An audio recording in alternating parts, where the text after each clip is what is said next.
क्या आपने कभी सोचा है मृत्यु के तुरंत बाद आत्मा कहाँ जाती है? क्या वो शरीर छोड़ते ही किसी लोक में चली जाती है या कुछ समय इसी संसार में रहती है? गरुड़ पुराण में इसका स्पष्ट उत्तर दिया गया है। आज के इस भाग में हम जानेंगे मृत्यु के बाद आत्मा का प्रारंभिक सफर। गरुड़ पुराण के अनुसार मृत्यु के समय प्राण शरीर को छोड़ देते हैं, लेकिन आत्मा तुरंत ये स्वीकार नहीं कर पाती कि शरीर अब उसका नहीं रहा। आत्मा अपने ही शरीर को देखकर आश्चर्य और भ्रम में रहती है। उसे लगता है कि वो अभी जीवित है। जब आत्मा शरीर से अलग हो जाती है तो वो प्रेत अवस्था में प्रवेश करती है। इस अवस्था में आत्मा न तो पूरी तरह स्थूल शरीर में होती है और न ही किसी लोक में।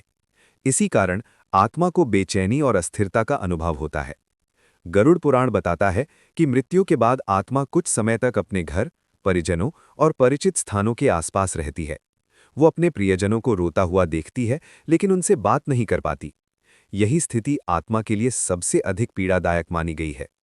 इसीलिए मृत्यु के बाद किए जाने वाले श्राद्ध, दान और प्रार्थनाएं बहुत महत्वपूर्ण मानी जाती हैं। इनसे आत्मा को ये संकेत मिलता है कि उसका सांसारिक जीवन समाप्त हो चुका है और उसे आगे की यात्रा पर जाना है।